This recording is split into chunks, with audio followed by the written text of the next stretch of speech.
Magandang gabi po sa ating lahat. Tayo po ay tumayo at tayo po ay awitan.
Sa presensya mo, Baba, sa iyong salita.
kami.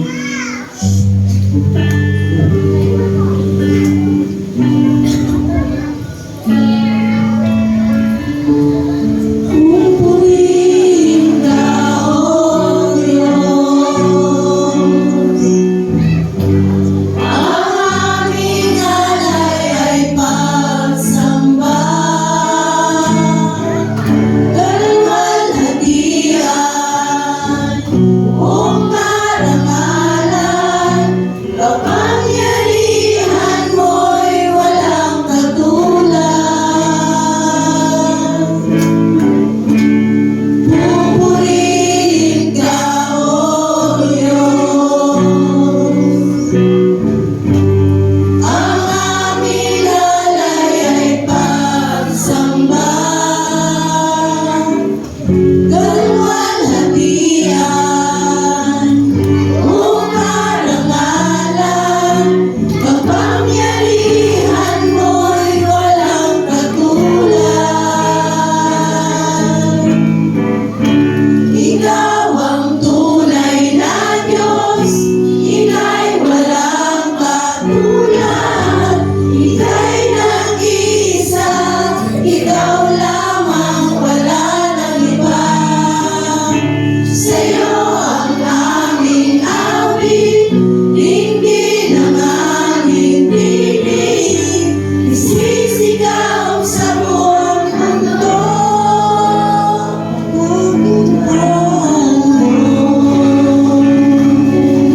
Minsan po po natin ulitin.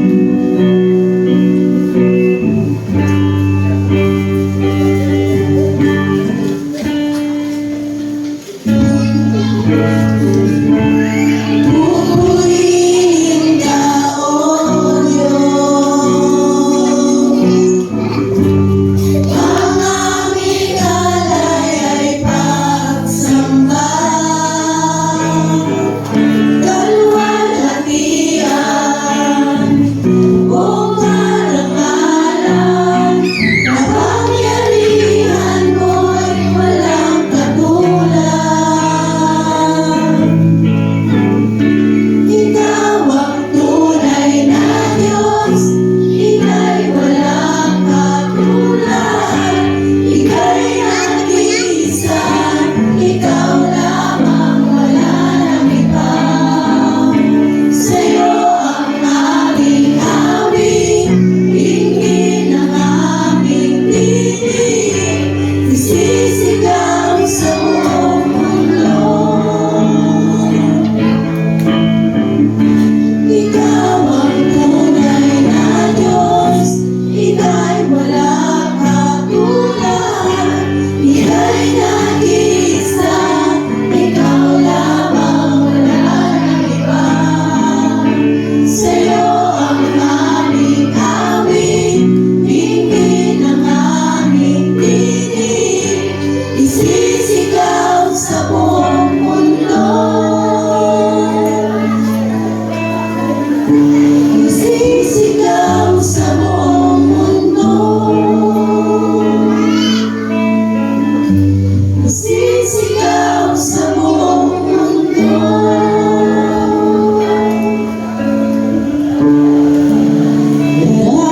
Dakilan mo.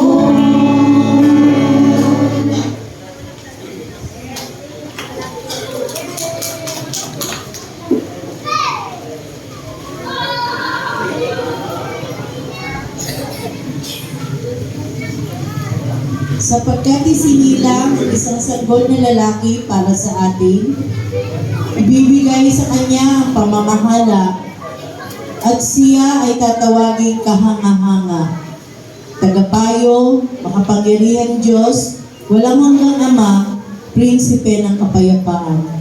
Magiging malawak ang kanyang kapangyarihan at walang puso kapayapaan. At sa kanyang kaharian.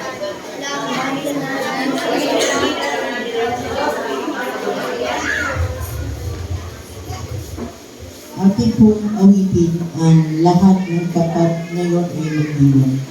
O come, O ye faithful.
tayo po ay manalangin.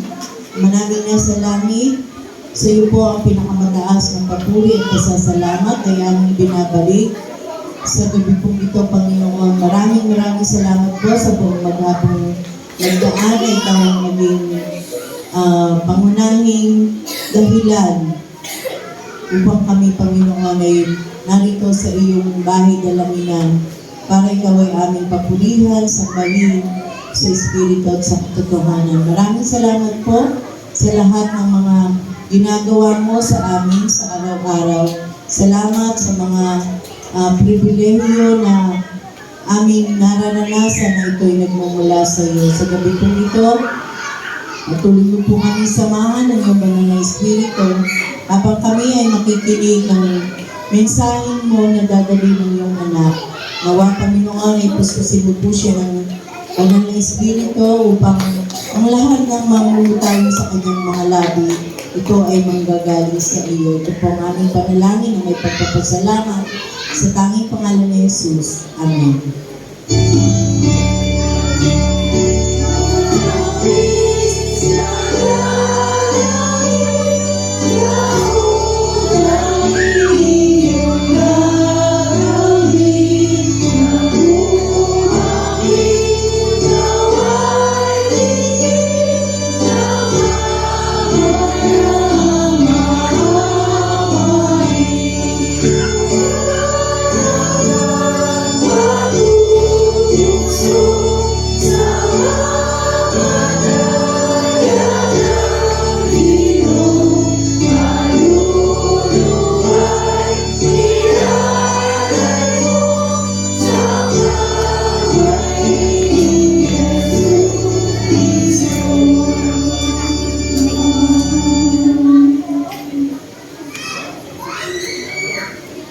Nang makaalis na ang mga anghel pabalik sa langit, ang mga pastol ay nag-usap-usap. Tayo na sa Bethlehem. Tingnan natin ang pangyayaring ito na binabalita sa atin ng Panginoon. Nagmamadali silang pumunta roon at natagpuan nila si Maria at Jose at naroon ang sanggol na nakahiga sa saksakan. Nang makita ng mga pastol ang sanggol, isinalaysay nila ang sinabi ng anghel tungkol dito. Namangha ang lahat ng nakarinig at sinabi ng mga pastol. Tinandaan ni Maria ang mga bagay nito at ito'y kanyang pinagpulay-pulay. Umalis ang mga pastol na nagpupuri sa Diyos at nagpapahayag ng kanyang kadakilaan dahil sa lahat ng narinig nila at nakita ayon sa sinabi sa kanila ng anghel.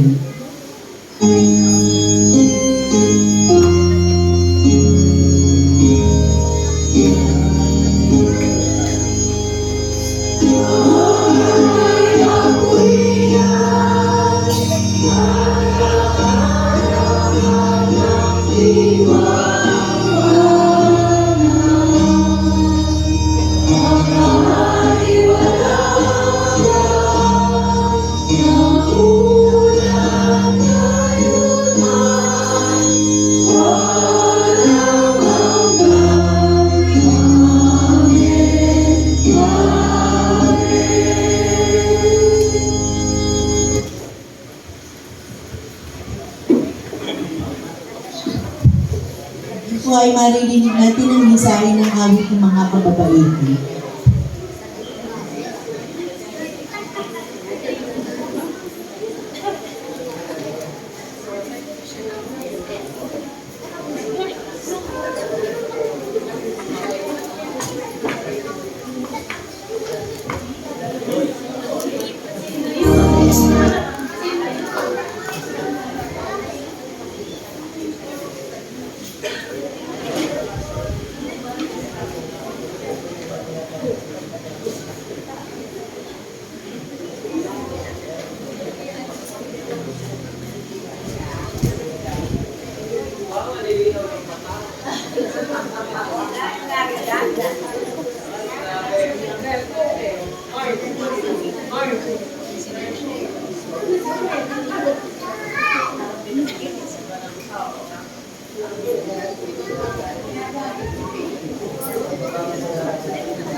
po ay saglit na hindi makapatid para naman po sa pagbasa sa mga sulat ni Dr. Lucas, Kabanata 1, 5 hanggang 25. Noong panahon si Herodes, ang hari ng Judea, may isang paring Hudyo buhat sa grupo ni Abias, ang pangalay Zacarias.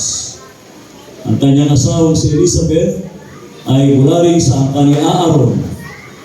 Kapwa sila kalugod-lugod sa paningin ng Diyos at namumuhay ng tapat sa mga utos at tuntunin ng Panginoon. Wala silang anak dahil baog si Elizabeth at kapwa sila matanda na. Isang araw, nanunungkulan ang pangkat ni Zacarias at ginagampanan niya ang kanyang tungkulin sa harapan ng Diyos bilang isang pari. Nang sila'y magpalabunutan ayon sa kaugalian ng mga paring Hudyo, siya ang napiling magsunog ng insenso. Pumasok siya sa templo ng Panginoon sa oras ng pagsusunog ng insenso. Habang nagkakatipo naman sa labas ang mga tao at nananalangin, doon ay nagpakita sa kanya ang isang anghel ng Panginoon. Nakatayo ito sa gawing kanan ng altar na sunugan ng insenso. Nasindak si Zacarias at natakot nang makita niya ito. Ngunit sinabi ng anghel sa kanya, "Huwag kang matakot, Zacarias. Dininig ng Diyos ang iyong panalangin. Ang iyong asawang si Elizabeth ay magkakaanak ng isang lalaki at Juan ang ipapangalan mo sa bata. Ikaw ay matutuwa at magiging maligaya. Marami ang magagalak sa kanyang pagsilang sapagkat siya ay magiging dakila sa paningin ng Panginoon. Hindi siya dapat uminom ng alak o anumang inuming nakakalasing. Sa sinapupunan pa lamang ng kanyang ina ay mapupuspos na siya ng Espiritu Santo. Sa pamamagitan niya ay maraming Israelita ang magbabalik loob sa kanilang Panginoong Diyos. Mauuna siya sa Panginoon na taglay ang Espiritu at kapangyarihan ni Elias upang pagkasunduin ang mga ama at ang kanilang mga anak at panumbalikin sa daang matuwid ang mga suwail.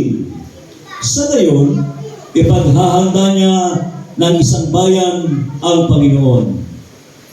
Sinabi ni Zacarias sa anghel, "Paano ko pong matitiyak na mangyayari iyon o na mangyayari yan? Ako'y matanda na at gayon din ang aking asawa." Sumagot ang anghel, "Ako'y si Gabriel na naglilingkod sa Diyos.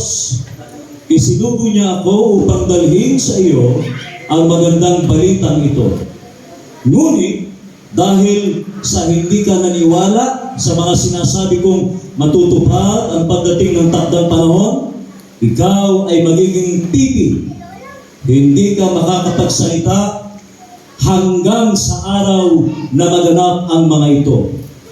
Samantala, naghihintay naman kay Zacarias ang mga tao. Nagtataka sila kung bakit nagtagal siya ng ganoon sa loob ng templo. Paglabas niya, hindi na siya makapagsalita. Kaya't mga senyas na lamang ang ginagamit niya. Napag-isip-isip ng mga tao na baka nakakita siya ng pangitain sa loob ng templo. Si Zacarias ay nanatiling pipi. Nang matapos na ang panahon ng kanyang paglilingkod, ay umuwi na siya. Hindi nga nagtagal at naglihim si Elizabeth. Hindi ito lumabas ng bahay sa loob ng 5 buwan. Sinabi ni Elizabeth, "Ngayon kinahabagan ako ng Panginoon." Ginawa niya ito upang alisin ang sanhi ng aking kahihiyan sa harap ng mga tao. Pagpalain tayo ng Diyos ng kanyang mga salita. Amen.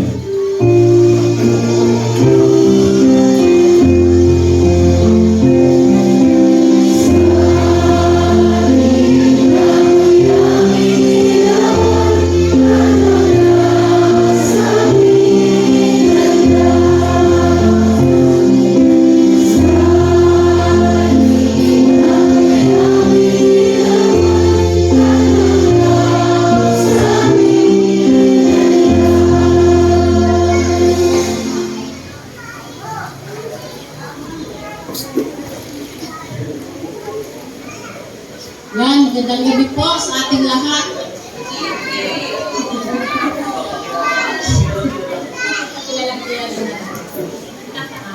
Ilang gabi na po tayo nagsisimbang gabi? Buhay na po tayo. Ilang araw pa ngantay natin?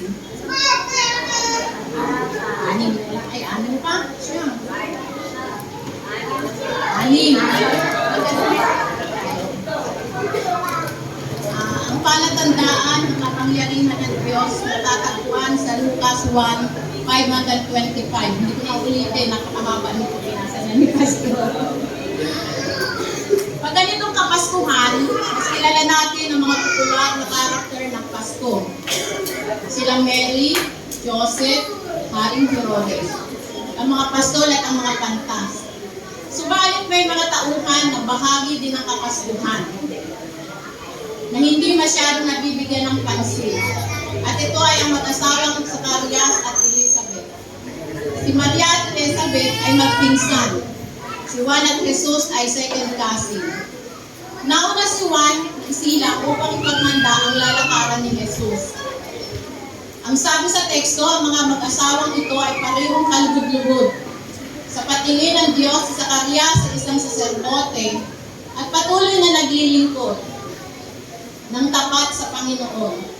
Subalit binigyan diin sa mga talata na sila'y walang anak dahil baog si Elizabeth. At sila'y matanda na. Ngayon, alamin natin kung paano tinugon ng Diyos ang kanilang dalangin.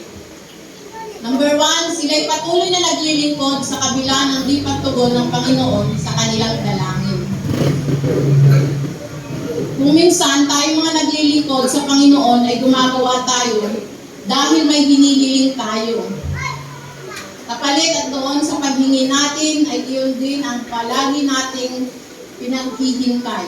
Kaya naman, nandun din ang ating mga kainipan. At kapag wala pa at naiinip ka na, tinitigilan na natin ito mga kapatid. Totoo ba yun? Minsan kasi sa tagal naiinip tayo, tinitigilan natin. Mababasa natin na patuloy silang naglilingkod. Si Elizabeth ay patuloy na kalugod-lugod sa Panginoon at si Zacarias ay patuloy na naglilingkod sa templo bilang saserdote. Marahil wala silang sawang nananalangin, isang araw ay tugunin ng Diyos na sila'y magkaanak. At isang kahiyan sa kanilang kapanahunan na isang baog ay isang sumpa o di pinagpapala. Nung panahon kasi nila nun, kapag wala kang anak, nagbaog ka, dinutos ka iyon. Kaya mapalad tayo sa panahon natin ngayon, hindi nangyayari sa atin. Marahil laman sila ng usapan ng mga taong kanilang nasasakupan. Bilang mga lingkod ng Diyos, marahil din na sila umaasa na magkakaanak pa. Dahil sila ay matanda na, subalit sila ay patuloy na walang sawang naglilingkod. Ano ang mga dahilan natin ngayon na gusto natin tukunin ng Panginoon? Tulad ng mag-asawang ito na matagal nang naghihintay na sila ay magkaanak, marami lang ilan sa atin ay may dahilan din. Mga dahilang matanggap sa trabaho, makatapos ng pag-aaral, gumaling sa ating mga karamdaman, guminhawa ang buhay, makilala ang mahal sa buhay. Uy, mga boys and girls dyan, makilala niyo sa buhay niyo. Makapag-asawa o magkaroon ng kasintahan o makabili ng bahay at lupa. Ang lahat ng ito ay alam ng Diyos at Kanyang narinig ang ating mga dalangin. Maaaring hindi pa ngayon, pero darating ang isang araw na tutugunin niya ang mga ito sa Kanyang kapanahunan. Tayo ba'y nagpapatuloy na naglilingkod sa kabila na di pagtugon ng Diyos? Siyempre naman, papatuloy kami, Lord. Kung minsan, sa hindi pagtugon ng Diyos, nanlalamig tayo. Ito naman, aminin, nanlalamig. Bakit pa tayo? Tinatamad o humihinto na tayo sa paglilingkod. Tamad-tamaran, yan. Minsan naman, di na tayo maasa na tayo ay tutugunin pa ng Diyos. Tatlong bagay lamang ang sagot ng Diyos. Oo, hindi, at maghintay. Hindi, dahil ito'y makakasama sa atin. At oo, dahil ito'y ating kailangan. Iba ang kailangan sa gusto. Ang gusto ay layaw lang ng ating katawan. Minsan di ito tinutugon. Kung maghihintay naman tayo, hindi pa panahon, hindi pa ready. Tulad ni Zacarias at Elizabeth, di sila tumigil sa paglilingkod sa kabila ng di pagtugon ng Diyos sa kanilang hinihiling ng pagkaanak. Ang isa pang dahilan, palatandaan ng pagtugon ng Diyos sa ating mga panalangin, ang sabi sa talata ng isang naatasan si Zacarias na magsindi ng insenso sa templo, napakita sa kanyang anghel at sinabing maglilinis si Elizabeth. Subalit di siya naniwala at dahil dito siya'y nabini at di nakapagsalita. Nalipit si Zacarias. May tatlong bagay na tinuturo ang talatang ito.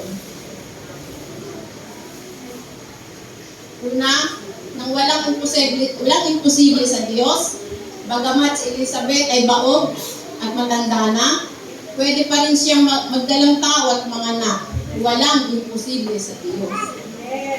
Nananalinig ng Diyos ang lahat ng ating dalangin. Tutugon siya sa kanyang kapanahunan, hindi sa ating panahon. God's timing is a perfect timing. Number 3, hindi nakakahindi ang Diyos sa mga anak niya na tapat na naglilingkod, tulad ng mag-asawang ito. Ano ang mga bagay at dahilan mo sa buhay mo ngayon? Alam ko, mga kapatid, napakarami natin inilalapit para sa Panginoon. Pero nagtitiwala tayo. Dahil ang isang palatandaan ng kapangyarihan ng Diyos ay ang tugunin niya ang inyong panalangin. At nakita po naman natin na tinupad ng Diyos ang kanilang panalangin. At ito ay sa katauhan ni Juan Bautista na naging propeta at tagapaghanda ng daraanan ni Jesus. Ang panalangin ng mga taong matuwid ay tinutugon ng Diyos. Ang kahilingan, buto o babat sa panalangin ang pinakamainam na matatanggap natin. Hindi ordinaryong tao ang binigay na anak sa kanila, kundi isang propeta tulad ni Juan Bautista. Ang pangatlo, palatandaan ng kapangyarihan ng Diyos ay kaya mong tanggapin at mahalin ang iyong kapwa. Sabi nga po sa talata ng Mateo 5:44, ngunit ito naman ang sinasabi ko, ibigin ninyo ang inyong mga kaaway at ipanalangin ninyo ang mga umuusig sa inyo. Sa Kapaskuhan ay sumisimbolo ng pagmamahalan, pagbibigayan, at ito din ang simbolo na isinilang ang magliligtas sa ating mga tao, ang tutubos sa ating mga kasalanan. Kaya huwag tayong magsawang magmahal. Huwag tayong magsawa sa paglilingkod na ginagawa natin sa Diyos. Dahil kapag ang Diyos ang ating atensyon, magagawa natin maayos ang ating paglilingkod. Nawa, ngayong darating na Kapaskuhan o di man Pasko, makita natin ang palatandaan na ito sa kabila ng di pagtugon sa panalangin. Ay nagpapatuloy pa rin tayo dahil ang paghihintay ay nandoon lagi. Ang pagtugon sa atin ng Diyos. Amen. Magandang gabi at maligayang Pasko sa ating lahat. Amen.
niyo po sa bawat pagkaloob.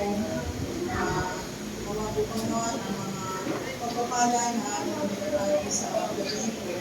Mga po maging isang pagpapala sa bawat sasama. Mga po maging kalakasan ng bawat sasama.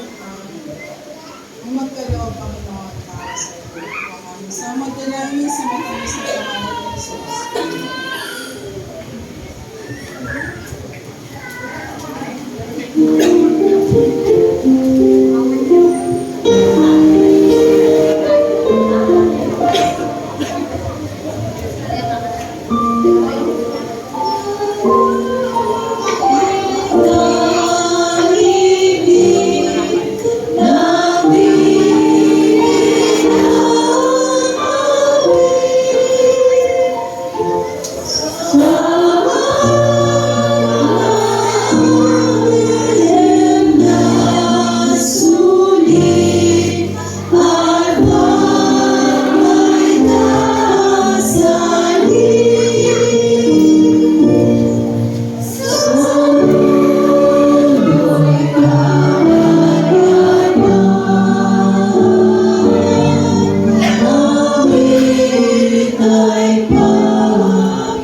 ang isang matanda sa pa, silang mag-asawa na hindi naman binigi na magkaroon ng anak.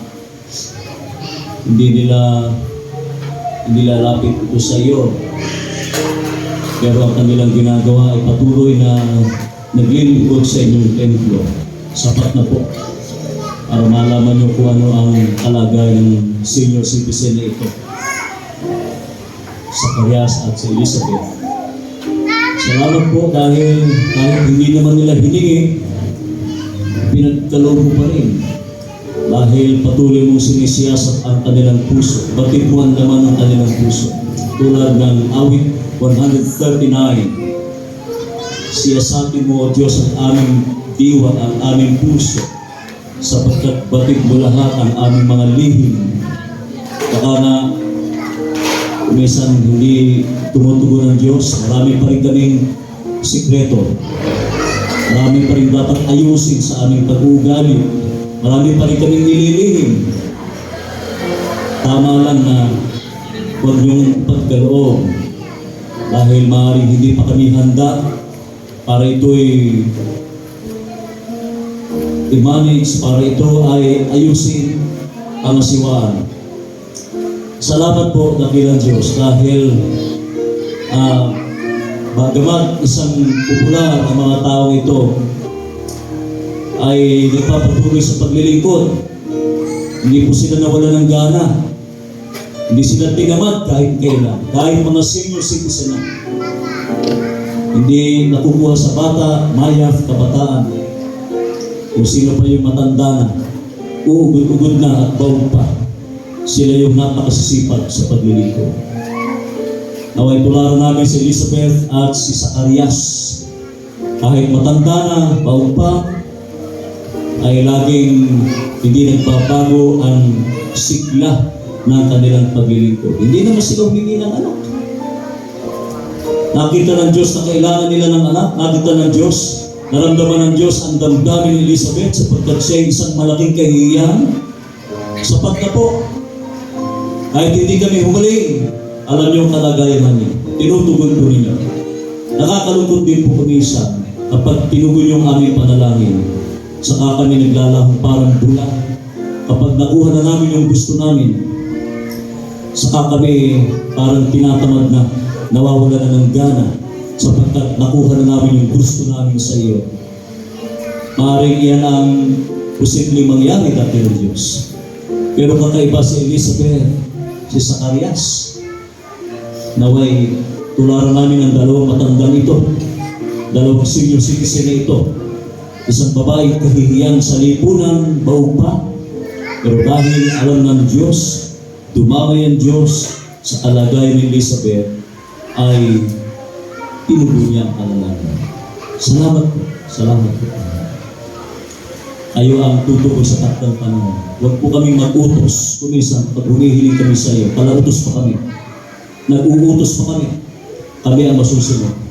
Pero sa takdang panahon, kayo po ang magsasabi kung kailan gugustuhin ang mga panalangin ito na karapat-dapat sa takdang panahon. Huwag ka naming utusan. Hindi po kami ang boss para mag-utos ng aming kahilingan.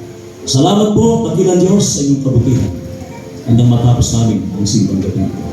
Malayo po ang bawat isa, aming mga malasapit. Sa pangalan ni Jesus. Amen.